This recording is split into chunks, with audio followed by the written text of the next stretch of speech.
Então nós vamos começar o capítulo Existência de Deus, e inclusive eu fiz aqui um resumo para a gente ver se hoje mesmo a gente já passa para o outro semana que vem, né? Então vamos ver aqui a introdução do livro Comentários do Evangelho Mateus Emmanuel, capítulo 5, versículo 48. Em se tratando de nós, não julguei seja fácil converter nossa própria alma para Jesus, num instante rápido. Trazemos conosco vasto acervo de sombras e precisamos serenidade e diligência para desintegrá-las, pouco a pouco, ao preço de nossa própria submissão à lei do Senhor, que nos rege os destinos. Então, Emmanuel aqui, se dirigindo a todos nós espíritas, diz que não pensemos que seja fácil a conversão de nossa própria alma para Jesus. E a causa, ele aponta a causa principal, o vasto acervo de sombras que trazemos do passado. O que é esse acervo de sombras? Todas as experiências encarnatórias onde nós vivemos objetivando apenas a realidade material, a satisfação dos instintos, julgando que a vida se limitava àquilo que os nossos sentidos físicos davam conta. Então, possivelmente só nessa encarnação agora, para a grande maioria de nós, é que o trabalho de verdadeiro despertamento da nossa consciência de espírito imortal está sendo efetivado. Isso significa que o nosso esforço agora não é nada pequeno devido a esse passado de sombras, de desacertos e de enganos. O passado não apagou-se, ele tem que ser redirecionado a partir de agora. Porque as construções que estão dentro da nossa experiência reencarnatória, elas tiveram um nível de profundidade, fazendo aqui um resumo rápido, de que a gente pensou, sentiu e fez durante várias existências todo um direcionamento de vida para a matéria. Então a gente não só pensou, sentiu e fez. Agora, ainda para a grande maioria de nós, estar renovando os pensamentos já representa um trabalho grande. Só que não vai ser só mudando o pensamento nosso agora que a gente compensa o que ficou atrás de desacerto. É preciso que agora a gente invista o máximo em sentir e fazer aquilo que, em termos de despertamento espiritual, nós dermos conta. Para aí, de fato, a gente ir resolvendo definitivamente o nosso passado de sombras. Exige que agora a gente pense, sinta e faça de forma renovada. Trazemos conosco vasto acervo de sombras e precisamos serenidade e diligência para desintegrá-las, pouco a pouco, ao preço de nossa própria submissão à lei do Senhor, que nos rege os destinos. É claro que Emmanuel aqui ele coloca de uma forma enfática, quando ele cita ao preço de nossa própria submissão à lei do Senhor, porque nós nos viciamos tanto em afrontar as leis divinas, julgando que elas eram contrárias à nossa felicidade, que agora mudar esse conceito que a doutrina espírita paulatinamente vai nos ajudando a mudar, exige um esforço tão grande que é como ele coloca aqui, ao preço de nossa própria submissão. Não é um preço porque a lei de Deus seja pesada, difícil ou ruim de ser seguida.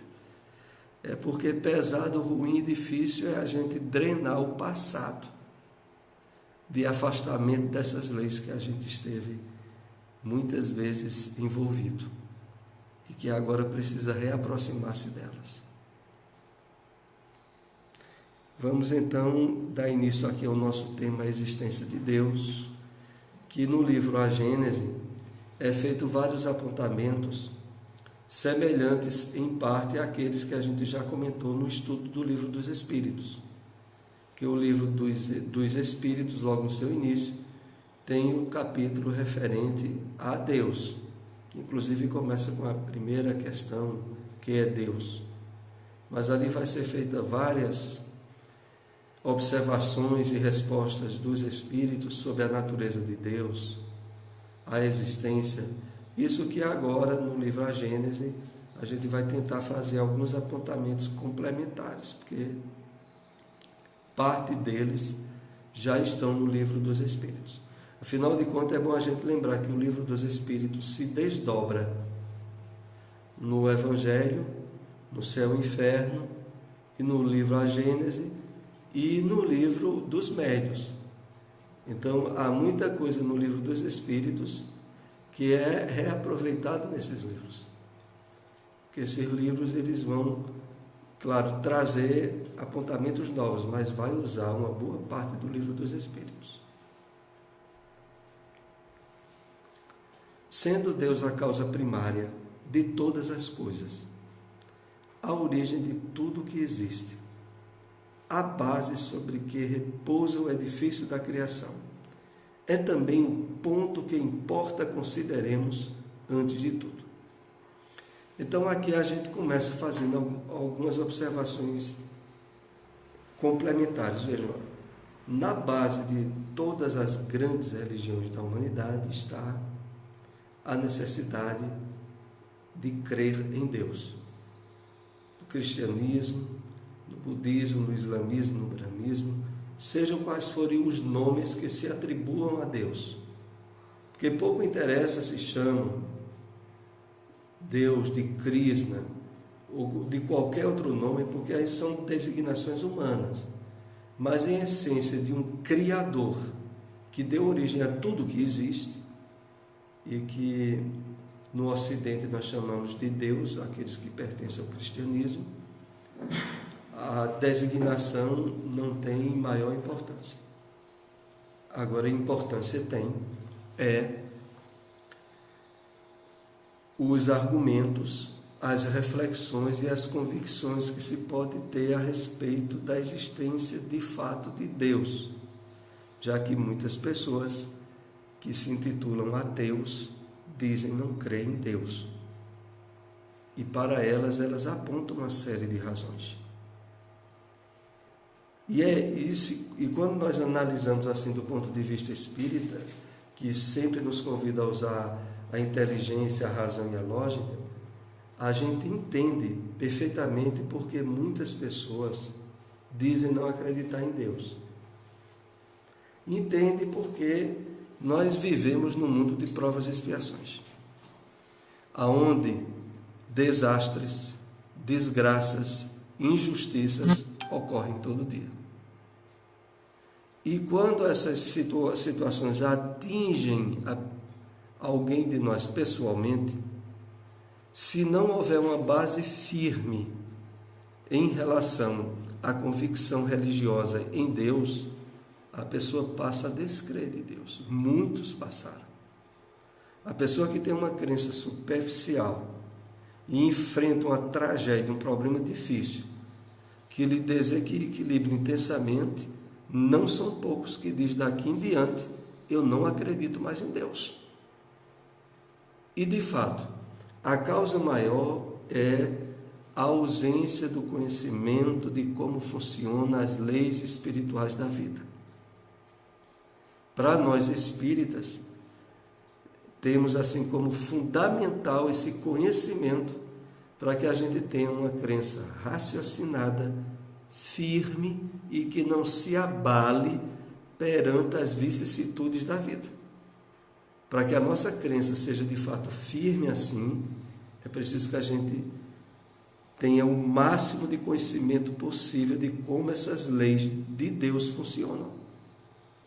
Mesmo que no mundo material tudo pareça dizer contrário a isso.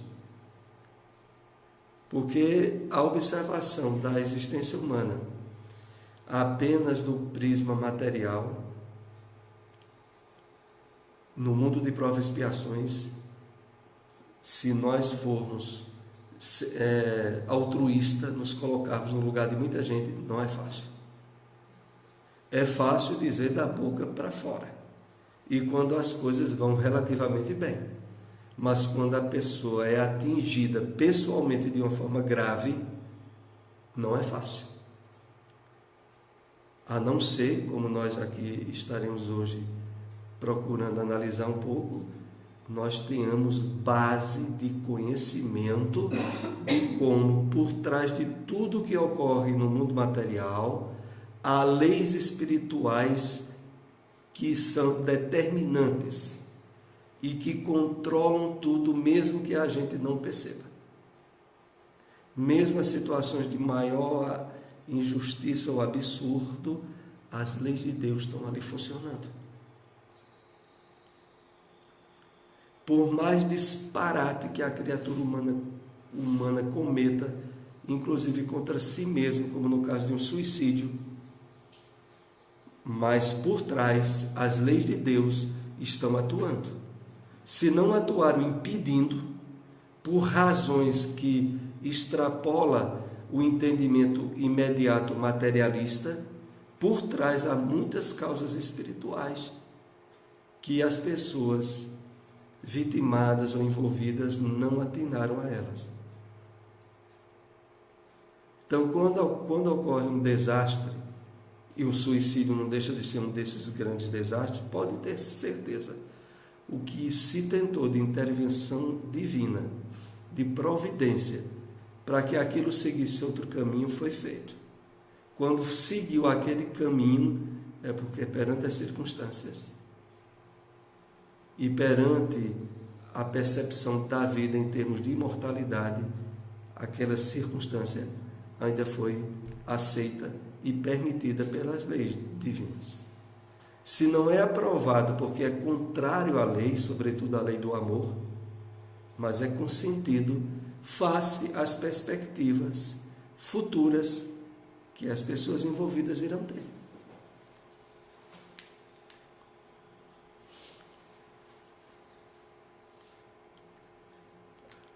E nesse âmbito a gente não pode esquecer que entre as obras espíritas que mais trabalham o entendimento do funcionamento dessas leis estão as obras do Espírito André Luiz na série Vida no Mundo Espiritual. Então, a pessoa que, por exemplo, mergulha no conhecimento a partir de Nosso Lar, de Missionários da Luz, os Mensageiros, no Mundo Maior, Ação e Reação, Libertação, nos domínios da mediunidade, Entre a Terra e o Céu, e A Vida Continua, a pessoa que realmente lê essas obras, estudando elas, em cada uma delas vai encontrar detalhes de como as leis de Deus atuam na vida de cada um de nós, em momentos que julgávamos não estarem atuando. Porque nessas obras, através de várias histórias, onde narram a participação dos espíritos entre nós, independente de crença religiosa, porque nas obras de André Luiz a intervenção dos espíritos elevados fica muito explícita de que não tem nada a ver com particularidade religiosa de ninguém. Então, na medida que a gente vai lendo essas obras e analisando elas, a convicção da existência de Deus e do funcionamento das suas leis vão se patenteando, vão se dando paulatinamente. Mas isso é algo que nós temos acesso, muitos não têm. Para o espírita que leu essas obras e estuda, ele tem todas as bases e instrumentos para perceber a atuação de Deus em tudo, para ter uma certeza da existência de Deus, independente de circunstâncias felizes ou infelizes que ele tenha que enfrentar. Porque aí já houve a assimilação de como elas atuam. Vamos aqui para mais um slide. A providência é a solicitude de Deus para com as suas criaturas. Ele está em toda parte, tudo vê, tudo preside, mesmo as menores coisas. É nisto que consiste a ação providencial.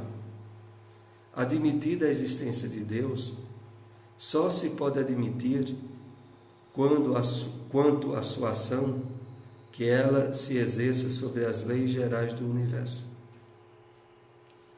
Então, a providência, a solicitude de Deus, ela atua em inúmeros modos. Por exemplo, como eu me referi às obras de André Luiz, são vários casos de, por exemplo, a gente tomar conhecimento de como a intervenção da providência divina impediu alguém de suicidar-se. Tem vários casos. De formas sutis que, quando nós tomamos conhecimento, a gente percebe que, puxa, isso pode ter acontecido com muita gente. Casos como aquele que eu me lembro aqui do livro, no livro Ação e Reação, aonde um dos personagens, momentos antes de ingerir um copo que continha veneno, ela é levada a ter um relaxamento através da intervenção dos espíritos, e quando olha, ela, num movimento instintivo, bate no copo sem querer e derrama o veneno. E a partir dali abre-se para ela uma reflexão sobre o que de fato estava para acontecer. Porque a personagem que eu me refiro, ela chega a dizer assim: mas nem isso me é permitido. Porque ela estava, a intenção era sentar na cama e ingerir o veneno. E por intervenção espiritual, ela tem uma ligeira inconsciência, vira o braço sem querer e derruba o copo. Tem outros casos desses nessa série de obras de André Luiz em torno disso aí. Há também caso ligado, contado no livro Entre a Terra e o Céu. E também, por exemplo, aborto. Quantas intervenções a gente vê nos livros de André Luiz, da espiritualidade, para impedir que uma mulher cometesse o crime do aborto. E quando ela insiste e vai até a frente, a pessoa percebe que não foram poucas as intervenções da providência divina para que ela não fizesse. E quando faz, é um desastre. Então, é por isso que eu digo, é por isso que a gente está compartilhando essa ideia. Quando a gente lê esses livros, a gente aí vai perceber que numa desgraça que ocorre na Terra, a gente não tem ideia das intervenções espirituais que houve antes que aquilo se desse. E se deu foi porque era o único jeito, e que mais à frente as situações de retificação, de conserto, as pessoas envolvidas irão ter. Admitida a existência de Deus, só se pode admitir, quanto à sua ação, que ela se exerça sobre as leis gerais do universo. A questão toda é que, a partir do conhecimento espírita, é que nós percebemos que existem leis espirituais que a humanidade como um todo não tem conhecimento e que atuam em conjunto com as leis materiais. E nessas intervenções, os espíritos, em diversas ocasiões, interferem nos acontecimentos aqui no mundo material. Seja ou não assim no que concerne ao pensamento de Deus, isto é, que o pensamento de Deus atue diretamente por intermédio de um fluido para facilitar a nossa inteligência. Figuremos-nos sob a forma concreta de um fluido inteligente que enche o universo infinito e penetra todas as partes da criação. A natureza inteira está mergulhada no fluido divino. Essas observações que estão no livro A Gênese é para enfocar de como a providência divina atua em todo lugar, a todo momento. porque é como se toda a humanidade, estando imersa em um fluido, que, por exemplo, no livro dos Espíritos chamam de fluido cósmico universal, ele é o meio de conexão com Deus através dos espíritos do bem, através dos espíritos elevados, que atuam quando de fato se faz necessário. Então, quando nós vamos tomando conhecimento de que toda a criação de Deus está conectada, e aí a gente sabe ou entende porque no Evangelho é dito que até os cabelos da vossa cabeça estão contados, no sentido de que, de certo modo, há nas leis divinas um minucioso acompanhamento.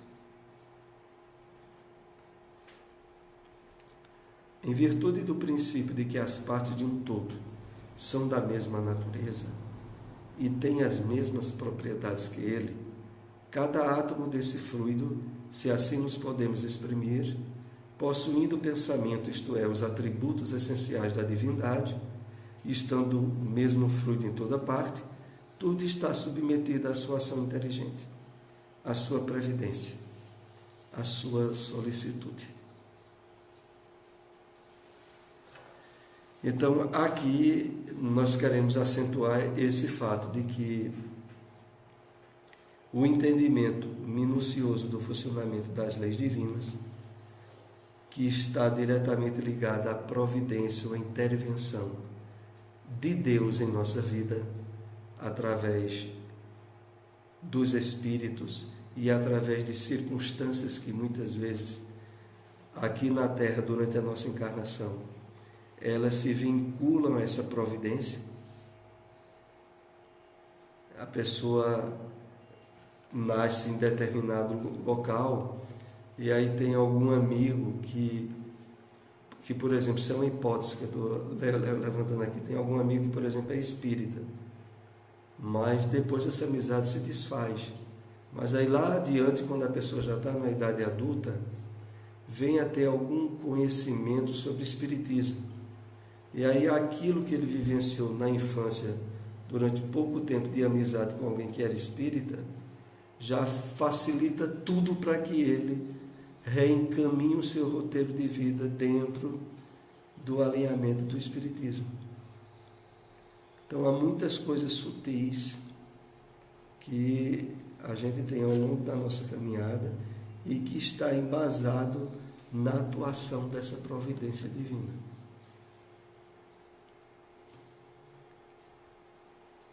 Achamo-nos então constantemente em presença da divindade.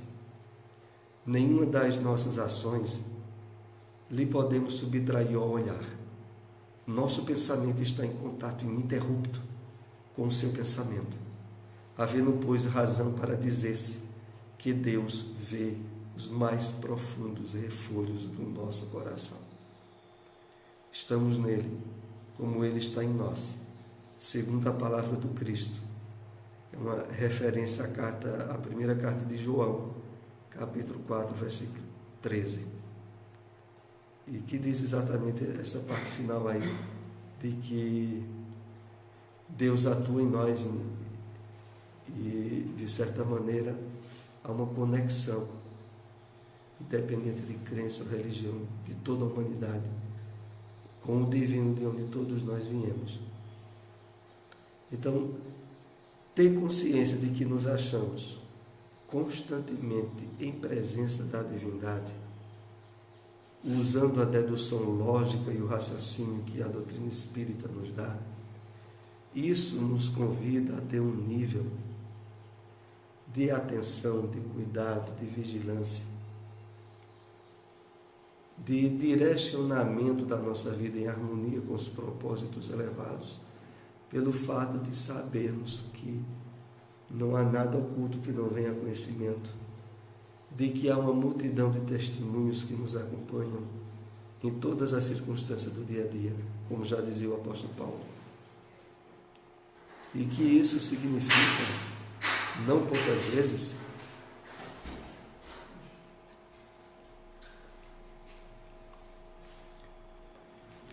E que isso significa, não poucas vezes, a atuação dessa providência divina na nossa vida. A questão maior, e que cada um de nós é chamado a trabalhar, é a sensibilidade nossa para notar essa atuação. Porque quanto mais a pessoa vai trabalhando a percepção espiritual da vida, o entendimento do funcionamento dessas leis, mais em termos de intuição, pelo pensamento, a pessoa vai percebendo de uma forma sutil como essa providência divina está atuando em uma série de circunstâncias. Boa noite. Então, isso se dá na vida de qualquer uma pessoa e se dá de forma constante. O problema todo é que a maioria das pessoas, com a mente só conectada em valores materiais, em preocupações, em ansiedade, não percebe o quanto tem sido o alvo da providência divina. Para que realmente a pessoa perceba, ela tem que estar trabalhando um nível de sensibilidade espiritual.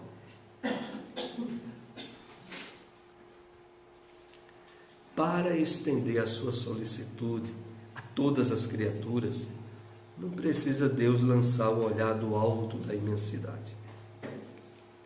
As nossas preces, para que Ele as ouça, não precisam transpor o espaço, nem serem ditas em voz retumbante, pois que, estando sempre ao nosso lado, os nossos pensamentos repercutem nele.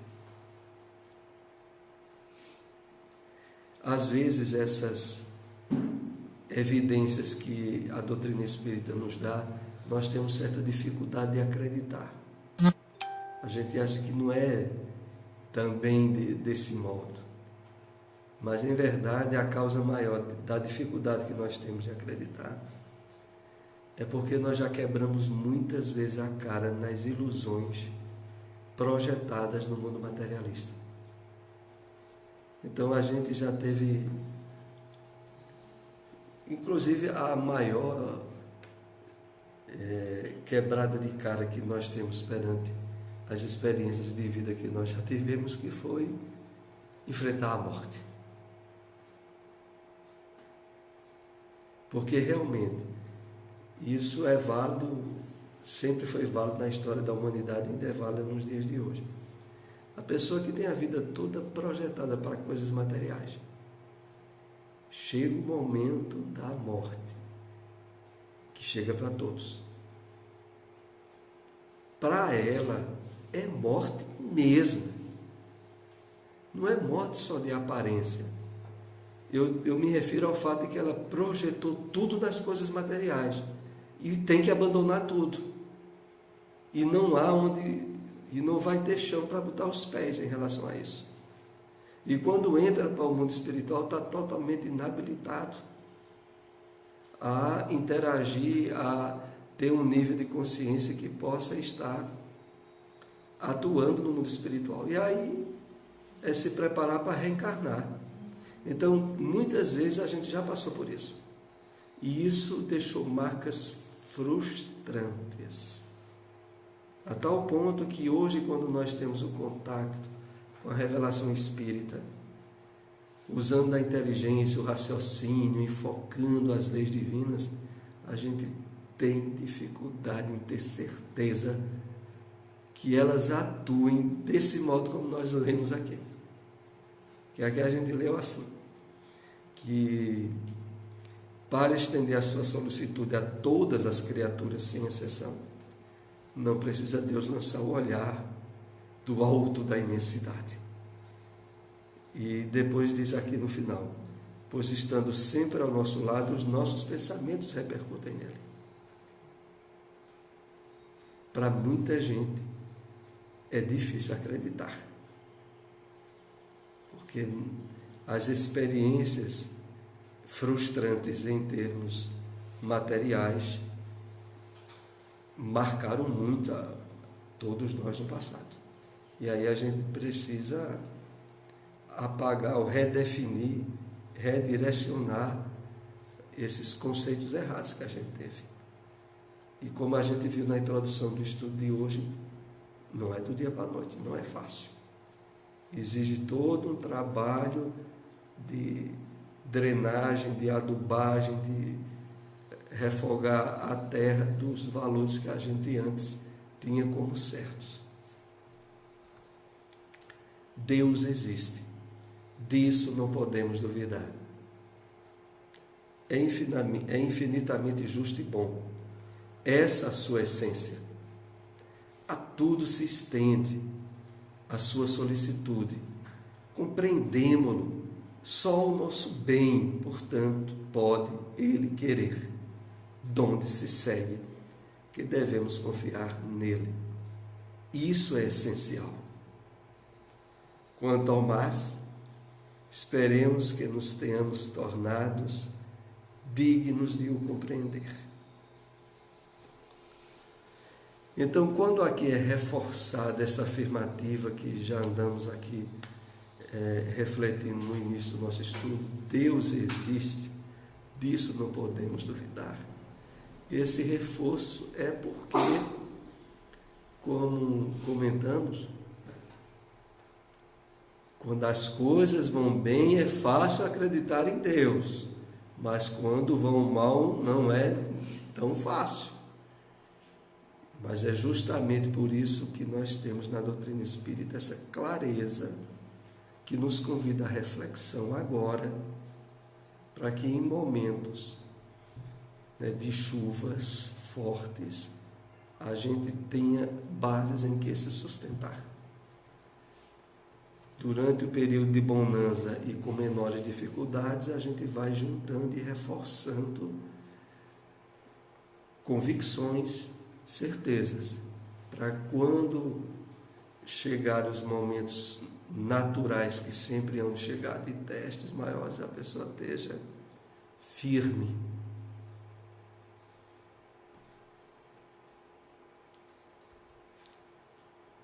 Se Deus está em toda parte, por que não o vemos? Vê-lo-emos quando deixarmos a terra? Tais as perguntas que se formulam todos os dias. A primeira é fácil responder, por serem limitadas as percepções dos nossos órgãos visuais, elas os tornam inaptos à visão de certas coisas, mesmo materiais. Então, se os nossos olhos, em termos de percepção, não dão conta das coisas materiais, avalie das espirituais e, sobretudo, em relação à divindade. Algum aspecto aqui que também sempre nos chama a atenção é que quando se diz, se Deus está em toda parte, por que não vemos? Eu me lembro que no Evangelho de João é dito assim, que ninguém jamais viu a Deus.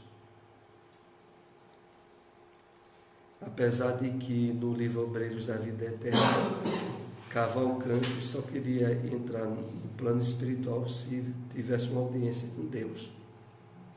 Quem se lembra da história de Cavalcante, que era um cidadão de crença definida na Igreja Católica e que, mesmo sendo uma pessoa muito boa, teve certas dificuldades de libertar-se da vida material e tinha um conceito muito forte de que queria ver Deus.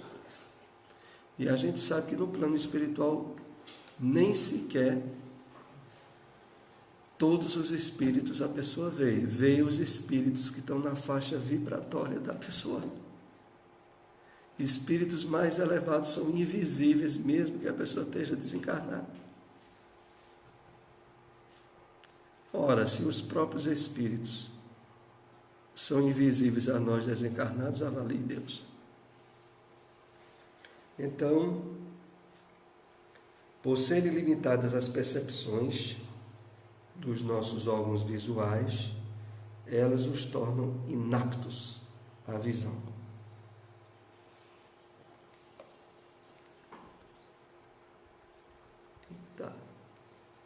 E Parece que houve um probleminha no meu pendrive e parou aqui no slide 8.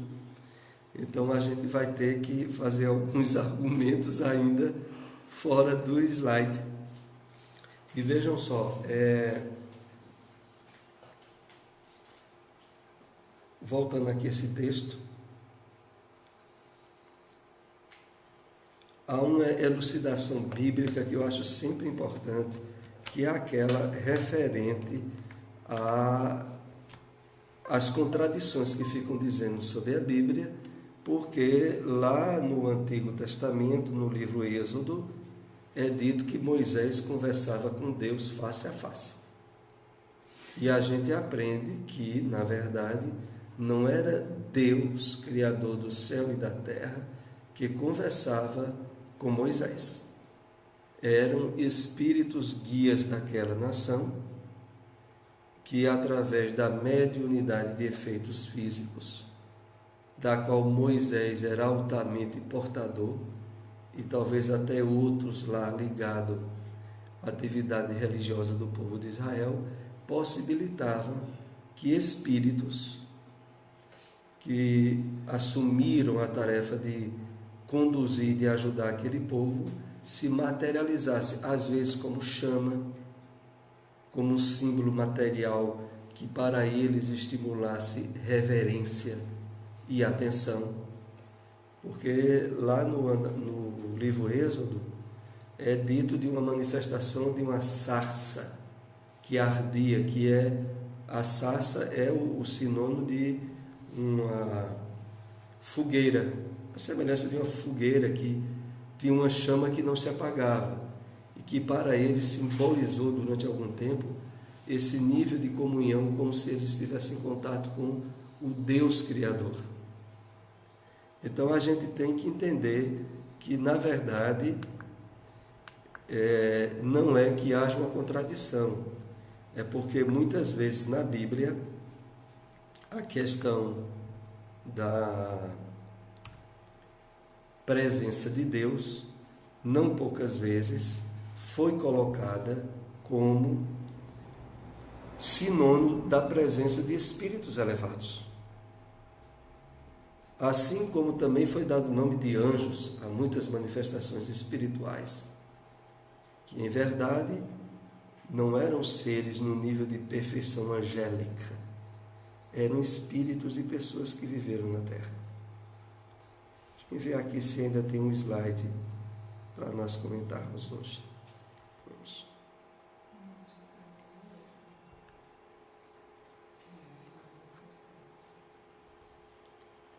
Unicamente com a visão espiritual é que podemos ver os espíritos e as coisas do mundo imaterial.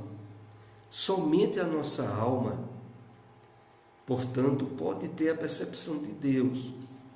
Dá-se-á que ela o veja logo após a morte? Eis a pergunta que coloco. De maneira nenhuma. Em verdade, as percepções espirituais que nós iremos ter estarão de acordo com o nosso processo evolutivo. Espíritos mais habilitados, percepções referentes ao grau evolutivo que atingiram. E aí ainda tem um detalhe, que é revelado no livro Os Mensageiros, que nós temos estudado aqui na quarta-feira, que foi aquele detalhe de um tratamento magnético aplicado sobre André Luiz, de tal maneira que abriu as percepções visuais dele, em termos espirituais, em um nível que se qualificou muito quando ele comparou com as possibilidades que tinha antes.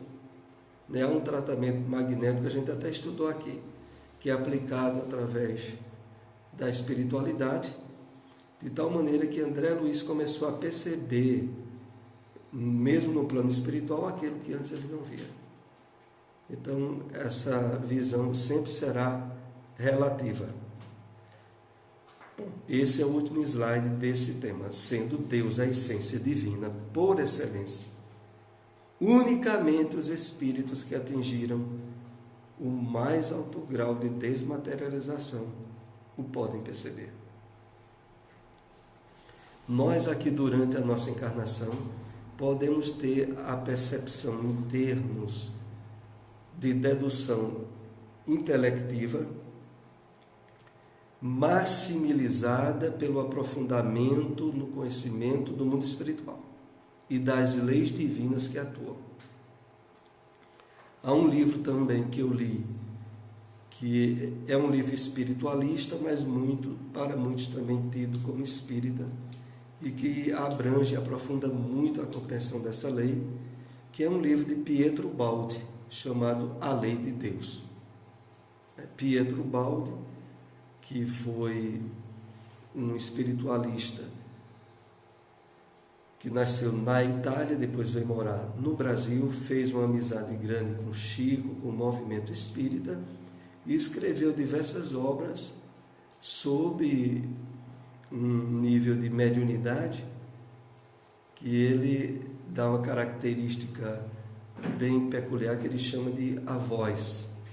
Então ele escreveu vários livros que têm um subsídio, uma profundidade que ao lermos a gente tem certeza que o livro teve uma inspiração fora dos termos puramente humanos.